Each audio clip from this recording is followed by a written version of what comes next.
Hello there guys, welcome to another of my live videos, and on this video there is lots to negotiate about. I am going to be giving you the latest news of what Ole Gunnar Solskjaer has come out and said regarding Paul Pogba. Also going to be talking with you a bit more about Ighalo. Also going to be giving you the latest news on Harry Kane and Jadon Sancho. So yeah, like I mentioned, there is lots to negotiate on this video. But before I delve into them topics, I just want to say that I hope all the best for Arsenal's Mikel Arteta, because obviously, it did get confirmed yesterday. Arsenal Football Club confirmed this in a statement that Mikel Arteta was tested positive for coronavirus. So I hope he does get better soon. Now, obviously, reflecting on this, there's a lot of rumours saying, that the Premier League season could be suspended now. Does this mean Liverpool would get the league right now if the Premier League, were to be suspended? But a lot of people are saying now that the Premier League should be suspended, because obviously, there's been a lot of Champions League games. There's also been a lot of Europa League games that have been playing behind closed doors, and we know football's not the same without any fans. And obviously, we do know that a lot of football matches across the globe and a lot of sporting events in general have been suspended due to this coronavirus. So, obviously, it's really, really bad disease, is this. And, this is more, public health is definitely more of a priority than football, like Ole Gunnar Solskjaer recently said. But this is a serious disease that is going round. And, of course, Italy are in lockdown. But now Arsenal are in lockdown, of what, has happened to Mikel Arteta. But yeah, revert back to what I said. He has been tested positive for COVID-19. So due to this now, Arsenal have postponed their game against Brighton this Saturday. So that's not going to be going on. I think that it did say that the Premier League are set to have an emergency meeting today, to discuss future fixtures. So all Arsenal's 10 remaining games they've got left in the season all could be called off. With Mikel Arteta having this coronavirus, I think the entirety of the Arsenal squad, first team squad, are going to be self-isolated. I think some of the coaching staff are going to be isolated that have, had some contact with Mikel Arteta. And of course, they have shut their training ground of Arsenal. They have shut their training ground. So yes, I hope he does get better soon, Mikel Arteta. And as you all know, I am a Manchester United fan. But like a lot of people say, rivalry goes out the window when stuff like this does happen. So yeah, Arsenal are in lockdown. So yeah, so like I mentioned, I hope he gets better soon. Maybe all the Premier League games this weekend could be suspended. I don't know if they'll suspend the season.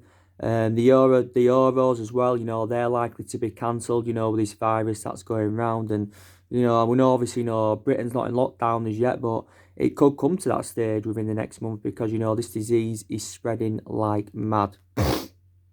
Yes, it is. So yeah, revert back to what I said. I wish all the best for Mikel Arteta. So now, yeah, we'll delve into the news regarding what Solskjaer has said about Paul Pogba.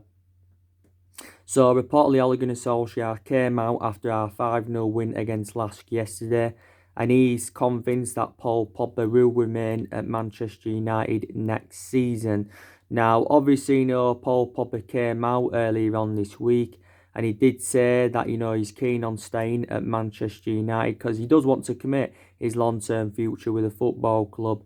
Now, the main explanation why Pogba wants to stay at Manchester United, because he does believe he can form a partnership with Bruno Fernandes. And I do believe Paul Pogba and Bruno Fernandes would complement each other fantastically well in our midfield. Now, Paul Pogba, of course, is interested in extending his contract with the football club. Now, as it stands at the moment, Paul Pogba's got a year left on his contract. Well, 2 years, because he is an option of a further year. There was rumours saying if Paul Pogba was to sign this new contract at Man United, he would earn in the region of around £400,000 a week. So that would then make him the highest paid player at the football club. But we need to, we need to, get his future sorted out, because then it'll end his long-running transfer saga, because since Paul Pogba rejoined Manchester United back in 2016 from Juventus, he has been subject to a hell of a lot of transfer speculation. He's been subject to a lot of transfer speculation this year. Obviously, last summer he was subjected to a lot of transfer speculation. Don't forget, last summer, Paul Pogba revealed that he wanted to leave because he was seeking for a new challenge. His actual preference last summer was a move to Real Madrid. Back under the Jose Mourinho era, he was subjected to a lot of transfer speculation, reflecting on his poor relationship he had with Jose Mourinho. And obviously we know that Paul Pogba's appearances have been limited this season. He has only managed 8 games this season for Manchester United due to his injuries. The last time he started from the start was back in September, and the last time he played overall was Boxing Day. But the good news is that he is now close to returning from injury. Solskjaer did confirm prior to the last game that Paul Pogba will return to full training next week. So he is now close to returning. If the Tottenham game does go, if it does go ahead, he's not going to be available for Tottenham, is Paul Pogba. He isn't going to be available. But I did say, didn't I, it wasn't too long ago that Paul Pogba revealed that he told his teammates that he wanted to leave Manchester United. And, obviously, we quoted out that we want minimum £100 million if we do decide to sell Paul Pogba this summer, maybe even more than £100 million, because, of course, we paid £89 million for the player. Some people have different perceptions on Pogba. Some people say, we look better without him. And some people say, we should keep Paul Pogba because, we'll see even more creativity in that midfield when he does get back into the team. But some people believe he may struggle now to get to play on a regular basis when he comes back, because obviously you've got Fred, McTominay, even Matic, they're in really, really good form. And I think for Pogba to get in the team regularly, one of them would have to be dropped. But, yeah. And Paul Pogba in total, since he rejoined from Juventus back in 2016, he has made around 150 appearances in all competitions and scored 31 goals for the football club. But I think the mistake we did make was getting rid of him when we had him under Alex Ferguson, because don't forget, we did have Pogba under Alex Ferguson. He did leave due to limited appearances. Manchester United actually let him go on a free transfer. I'm surprised he didn't leave last summer. The reason he didn't leave last summer is reflects on the substantial amount we put on him, and Real Madrid were not willing to meet that. But yeah, it's good now that Paul Pogba is close to returning from injury. Now, I'm going to give you my own perception now on Ighalo, because you've got a lot of Manchester United fans, and I agree with it totally, saying, now Manchester United should sign Ighalo. Now, I think we should sign Ighalo permanently. Obviously, we've got him on loan at the moment. We got him on a 6-month loan until the end of the season. And I've got to say, Ighalo has enjoyed a fantastic start to his Manchester United career. He is an option of a different type of centre-forward, is Ighalo. He is the vertical point. And, like I mentioned, he is a good cover-up to Marcus Rashford. Scored an absolutely fantastic goal yesterday against Lask. It was Bruno Fernandes with the assist. Ighalo has 4 goals now in 3 starts for the football club. It was a very, very good goal. I've got to be honest with you, there was a few touches he made, hit it on the volley, and, went in off the underside of the bar. And obviously, a lot of people were saying, it was a panic buy by Manchester United, but I've got to say that Ighalo has confounded his critics wrong. He really, really has, and he's proving everybody wrong, is Ighalo. But he's a lifelong Manchester United supporter. He's an option of a different type of centre forward, and he is highly experienced. And Solskjaer did make an admission, saying, look, we could decide to make his transfer permanent, but I think we should sign him now permanently. Ighalo, reflecting on his good run of performances. Man United are paying like a third of his wages. So yeah, I think we should sign him now. Now, I'm going to give you the news regarding Harry Kane. This is some transfer news I'm going to give you an update on. Obviously, there's been a lot of narratives in the mainstream media going on about Harry Kane. And it says reportedly Manchester United have expressed their interest in Harry Kane. Also to Juventus and Manchester City are in for him. Juventus are orchestrating on putting him, orchestrating on linking him up with Cristiano Ronaldo in their team as their number 9. This is what Juventus are orchestrating on doing.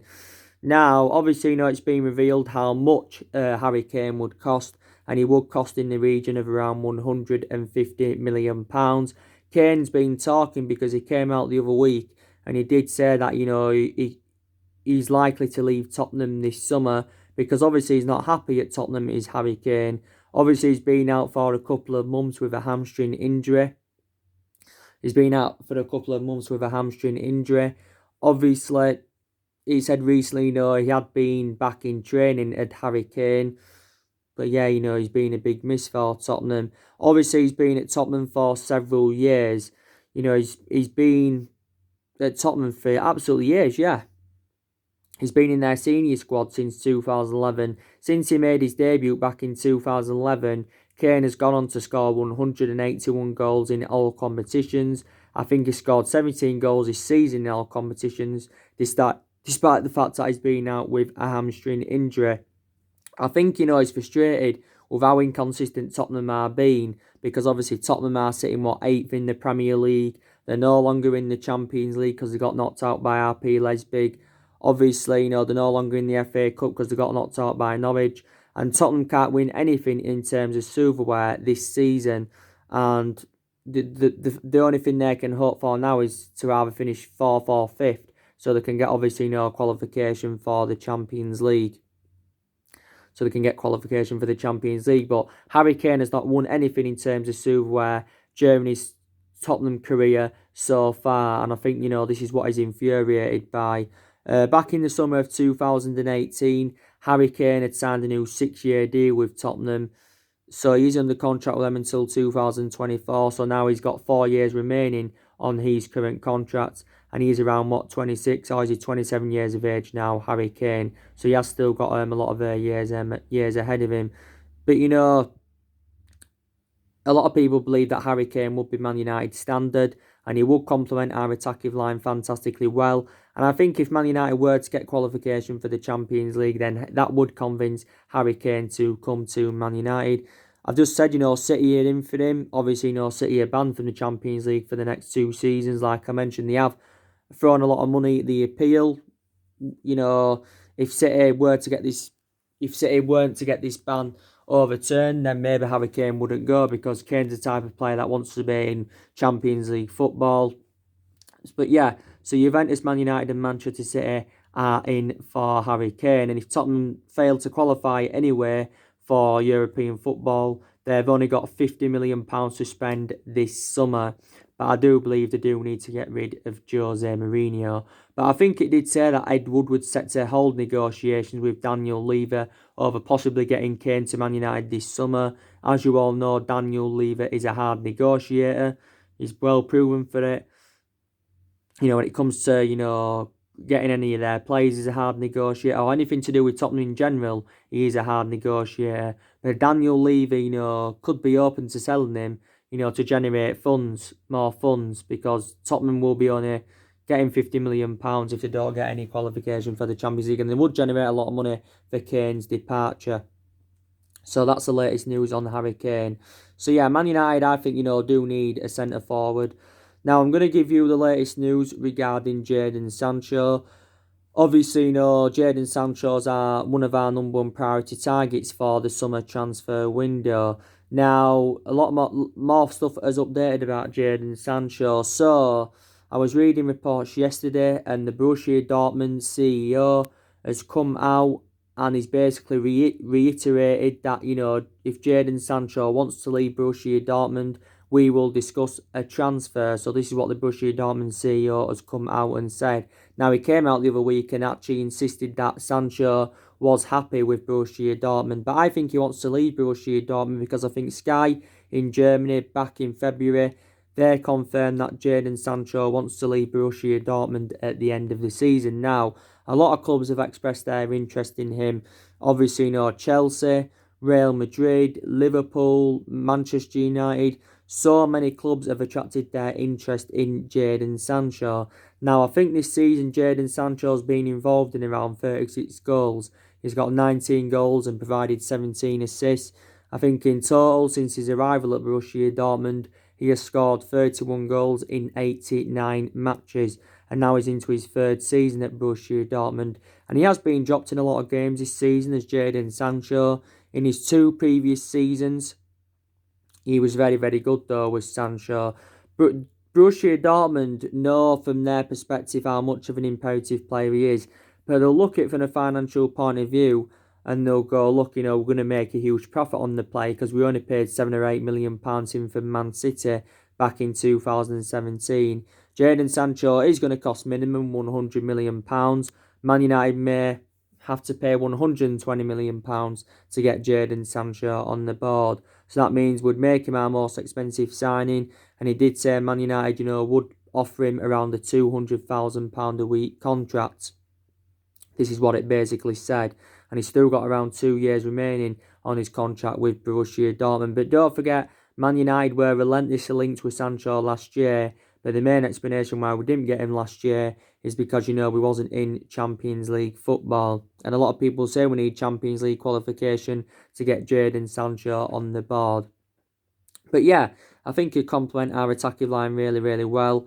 And he would be a great addition to the squad, would Sancho, if he was to come in. He's a player that can score goals, he can create chances, his runs on and off the ball are very, very good, and he is predominantly a right winning and still young. And like Solskjaer revealed, he still wants to continue the policy of recruiting young players to Manchester United. Can occasionally play centrally, can Jadon Sancho. So put that into the equation. But he is a very, very good player. So yeah, that's the latest news regarding Jadon Sancho. So Man United are emerged as the favourites to sign the player. Obviously, Jack Grealish, he's our number one priority target for the summer. Obviously, there's been a lot of narratives going on this week regarding Jude Bellingham. So we are making a lot of plans for the summer transfer window. I do believe that Manchester United will win the Europa League this season. I think we have emerged as one of the favourites to go on and win the Europa League. And like I mentioned to you, the Europa League is a priority for us because it's another route to Champions League qualification and it's a chance of us getting some silverware on the board. Obviously, we haven't won out yet in terms of silverware under Ole Gunnar Solskjaer. Also put into the equation, the FA Cup is a priority for us because that's another chance of getting some silverware on the board. And we are into the quarterfinals of the FA Cup for the 6th season on the trot, which is very, very good news. But I've got to say, very, very good performance yesterday evening against Lask. Like I mentioned, it was weird because, it was played behind closed doors. Like I mentioned prior to the game, there was around 900 Man United fans that had purchased tickets, but obviously they'd been refunded because obviously, the game was played behind closed doors. A lot of games have been played behind closed doors, like I mentioned. But very, very good performance it was against Lask yesterday. It was a very, very good performance. Just a shame there was no supporters there. Like I mentioned, it was the first ever competitive meeting between Lask and Manchester United. First ever competitive meeting. I don't know about Lask. All I know is that, they are on course to win their first Austrian title for 55 years because they are sitting top of the Austrian League. Manchester United have now progressed into the last day of the competition, which is very, very good news. The second leg at Old Trafford is next Thursday. It is next Thursday. So obviously, Ole Gunnar Solskjaer had made around 5 changes from the 2-0 win against Manchester City yesterday evening.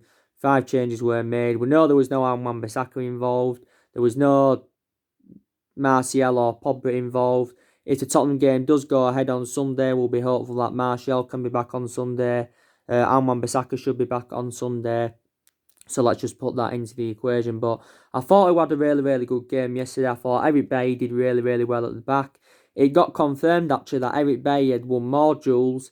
He'd won more aerial duels and he'd won more blocks than Harry Maguire. So Eric Bailly had a really, really good game. And I think Bailly's done really, really well since he's come back from injury. He was playing alongside Maguire yesterday. There was no Lindelof available.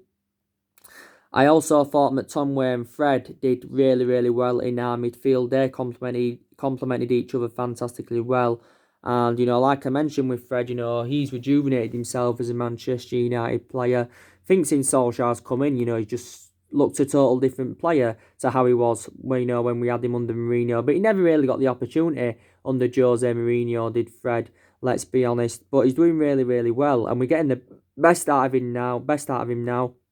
He was also very, very good in Ukraine. He did get 2 assists yesterday, by the way, did Fred. Yeah, and McTominay as well, he had a good game. He's done really, really well since he's come back from injury.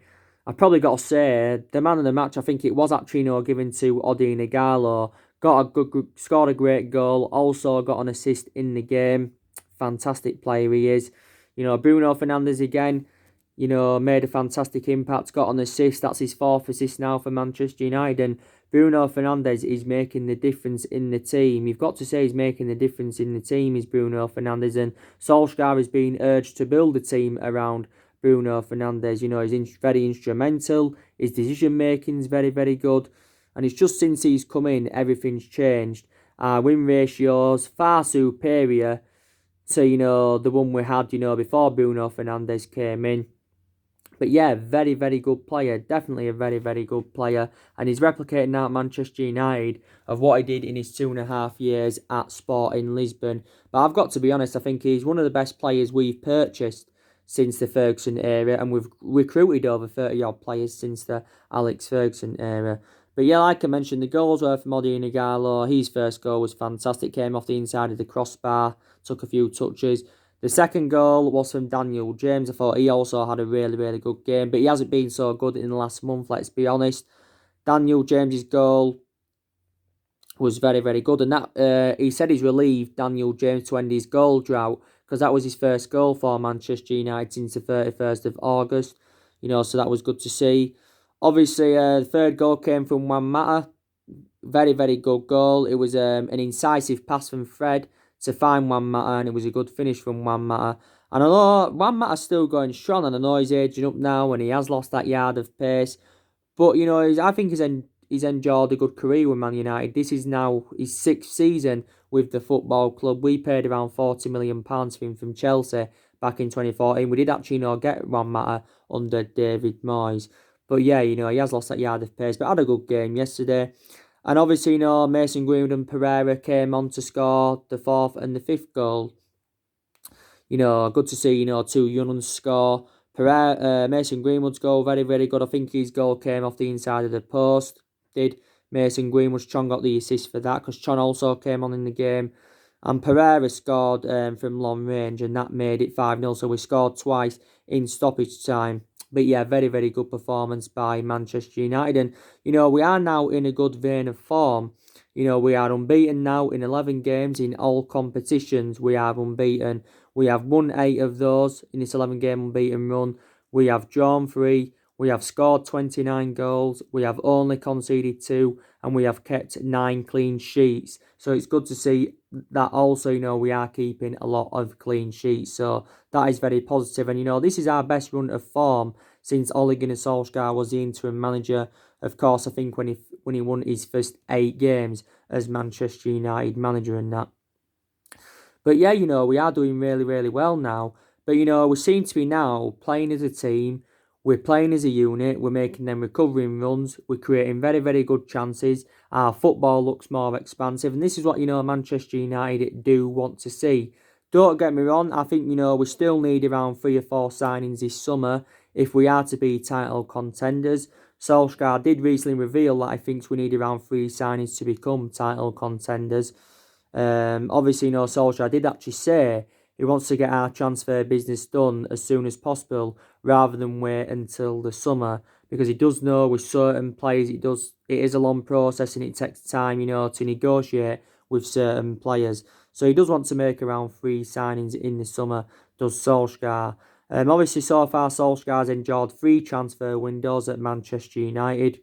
Obviously, in his first transfer window, he didn't recruit anyone in. But in the past 2 windows, he's recruited 5 players to the football club and spent in the region of around £220 million. I do believe this summer, Man United are going to spend a substantial amount on recruiting more players in. If Man United do get qualification for the Champions League, more than likely, Solskjaer will be given another season at the football club, because this is his first full season at Manchester United at the moment, and he has been here now nearly 15 months as Solskjaer. I think he's been permanent boss for around a year. The reason we give Solskjaer the job on a permanent basis is reflecting on what he did when he was the interim manager. But I've got to give Solskjaer a lot of credit recently. He showed a lot of tactical flexibility, and we do know for the vast majority of the season he has been tactically naive, but recently he's got it spot on. And I credit Solskjaer when he deserves to be credited, but when he deserves to be criticised, I will criticise him. And me and a lot of Manchester United fans this season have criticised Solskjaer, but I am still very sceptical that he is the long-term solution for the football club. Even if Man United weren't to get qualification for Europe, then maybe we could still decide to give Solskjaer another season. Obviously, Ed Woodward was talking the other week, and he did say he's laid the foundations for long-term success with Solskjaer. Quite a few of our players are still determined to back him. But whether Solskjaer's managerial tenure at Man United works out or not, we'll never forget what he's done for the football club, because he was a great player for us for 11 years and he is a club legend. So we'll never forget what he's done for the football club. If we was to get rid of Solskjaer, then we'd probably rather recommend Pochettino in as his replacement, because there's been a lot of narratives in the mainstream media this season saying if Solskjaer is sacked, then Pochettino is the favourite to take over. It's not only been problems with the management this season, like I've said before. There's various issues at the club. Obviously, a lot of United fans this season have been criticising Ed Woodward. They've also had a lot of doubts about the club's ownership. I don't like the way the football club's been run in the last 6 or 7 years or so. But it will be interesting to see how Manchester United approach the summer. Obviously, we don't only expect to see more incomings. I also expect to see players leave this summer. I think we'll get rid of around 4 or 5 players this summer. I think Phil Jones is one player that will be moved on because he isn't getting any opportunities. I think we'll also get rid of Jesse Lingard and Andres Pereira, because they are 2 liabilities at Manchester United. Gomez, I think, Solskjaer says his future lies at the club, so we'll probably open negotiations over trying to get him a new contract, because Chon earlier on this week signed a new 2-year contract with the football club.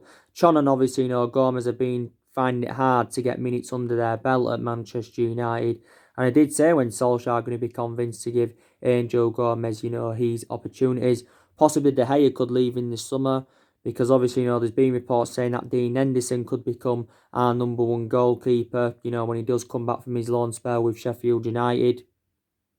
And, the club did make the right decision by putting Dean Henderson out on loan, because it has now gained him more experience. Obviously, I think our only long-term absentees now are, Lee Grant. He seldom played since his arrival from Stoke in the summer of 2018. And obviously, Marcus Rashford, he's a long-term absentee. But we've seen Bay just come back recently, McTominay come back. I think Fosu Mensah's close to returning. Tuan Zebe is now back, which is also very, very good to see.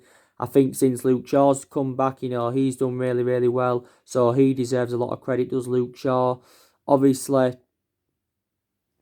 Anthony Martial, like I said, he made a collision with a goalpost against Man City, but his injury shouldn't be too severe. So if the game goes ahead on Sunday, hopefully he'll be back for then. But I think my own perception, Solskjaer's been overplaying Daniel James. I'm surprised Daniel James has played as many games to the extent as he has done, because when we first got him, I didn't expect him to play so many games. But I think it's just, with him enjoying a good start when he first came in, that's why, we played him regularly, Daniel James. But it hasn't been so good in the last month or so.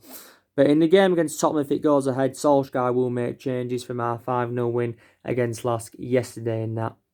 Obviously, we had a really, really good win against Manchester City last week in the league. That was the 3rd time we'd beaten Manchester City this season. Solskjaer's become the first manager to beat Pep Guardiola 3 times in one season. So we've beaten them 3 times out of the 4 matches we've played them.